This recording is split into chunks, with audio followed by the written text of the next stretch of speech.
Welcome back, everyone. If you're looking to completely hack your motivation today, you are in the exact right place. We're bringing you a brand new explainer that dives into this quirky but totally scientifically backed framework for tricking your brain into getting stuff done. We're calling it the hot dog finish line logic. And here is the core idea right up front. Your brain doesn't actually hate the work. It just hates that it can't see the hot dog at the end of the lane. Let's get right into it. I mean, we've all been there, right? You sit down to study a textbook, or start a project, or step onto a treadmill, and literally within minutes, sometimes seconds, you're just staring at a blank page. Your motivation completely vanishes. And yet, you can sit on the couch and scroll through short-form videos for 3 hours straight without even blinking. So why is that?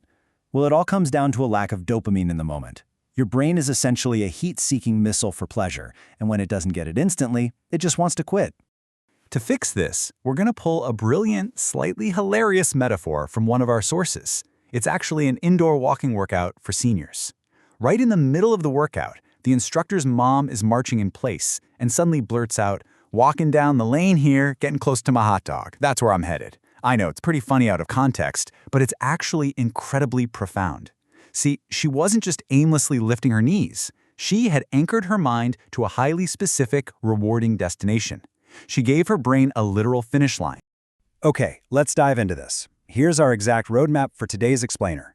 We'll start with the monotony trap, define the psychological hot dog, and look at tactical applications with a 30-second round and challenging the muscles. Then, we'll hit the neuroscience of the small meal hit, and finally, wrap it up with crossing the finish line. All right, part 1, the monotony trap. We really need to understand exactly why walking in place in your living room or reading a dense textbook feels like an absolute waste of time to your brain when you don't have a clear destination in mind. Think about it. Right now, your brain is getting an absolute feast of dopamine from perfectly engineered short-form content. Every single swipe gives you a new joke, a new shocking fact, a cute animal, all within seconds and with zero effort required. It's just constant, endless novelty. Meanwhile, studying a textbook or exercising, those are what we call low dopamine grinds. They demand immense focus, it's a slow process, and the payoff feels miles away compared to that instant hit of a quick video. You're caught in a trap where the slow grind simply cannot compete with the scroll. Which brings us to part 2, the psychological hot dog. If the payoff is way too distant, we have to artificially bring it closer. So, the crucial point is this. Your brain isn't broken, and you aren't inherently lazy, not at all. Your brain is simply throwing a tantrum because it cannot see the reward at the end of the lane. By assigning a specific psychological hot dog, a designated tangible reward you get immediately after the work is done, you keep your brain active, engaged, and highly motivated. It gives your mind a very real reason to endure that low dopamine grind. Moving right along to part 3, the 30-second round. Now, having a reward isn't always enough if the task stretches on for hours, right? So we have to chunk our time to prevent that mental drop-off. In our indoor walking source, they don't just say, hey, go walk for 10 minutes. No, they break the entire workout into highly manageable 30-second bursts. You march for 30 seconds, then you switch.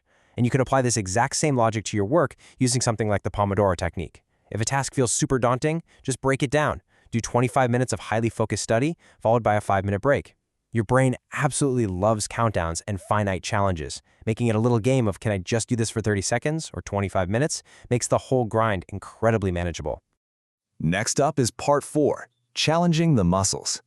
Because even with short rounds, your brain is going to try to go into autopilots, so we have to actively force it to stay engaged. In that walking workout, they constantly switch up the movements. They throw in side steps and knee-ups. They even make you walk backward to engage the posterior chain. The instructor points out that this makes your brain say, wait, what's going on here? I have to actually think about what I'm doing. And we can apply this mentally too. If you're studying, don't just passively read the page. Explain the concepts out loud as if you're teaching a class. Or take your notes by hand using completely different colored pens. That physical act, coupled with visual variety, stimulates multiple parts of your brain all at once, literally forcing it to stay locked in. Part 5, the small meal hit.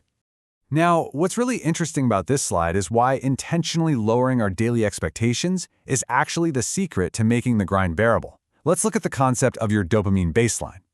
Think of your brain's reward system kind of like a scale. Right now, because of phones and endless entertainment, that scale is completely out of whack. Your baseline is so high that only the absolute most intense, stimulating activities even register as pleasurable. And if your baseline is up in the clouds, a 30-second round of walking or a 25-minute study session is going to feel like absolute torture. To fix this, you need a mini dopamine detox to reset that baseline. Here's how it works. Step 1, spend just 15 minutes each day in complete boredom. No phone, no music, literally sit and stare at a wall if you have to. Step 2, honestly, it's going to feel excruciating. You will literally experience withdrawal as your brain screams for stimulation. But hey, that means it's working. And then step 3, as your baseline lowers, your brain becomes starved of its usual massive feast. And suddenly, it becomes deeply grateful for the smaller meals, those tiny hits of progress you get from reading a single page or finishing a quick workout. Finally, Part 6, Crossing the Finish Line. And this brilliantly illustrates exactly how to create a reward system that actually works with your brain. Look at this loop. When you complete a 30-second physical move, it forces the heart rate up and satisfies your brain's basic need for action. When you're studying and you physically draw a star or put a check mark next to a completed section, that simple act triggers a small dopamine hit. Crossing the finish line of these microtasks creates a powerful, self-sustaining reward loop. You are literally hacking your brain to crave the effort. So, the ultimate takeaway from all of this source material is crystal clear. Stop wandering aimlessly. Whether it's an indoor walk, a massive study session, or some huge project at work, you have got to stop assuming you can just grind through it on willpower alone. It doesn't work. Start working toward a specific, tangible hot dog at the end of your lane that makes the effort feel incredibly worth it. I really want to leave you with this question to think about right now. Which of these techniques are you going to try first?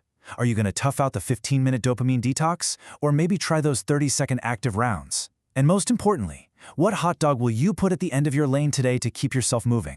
Think about it, apply it, and watch your focus totally transform. Thanks for joining me on this explainer, and keep learning.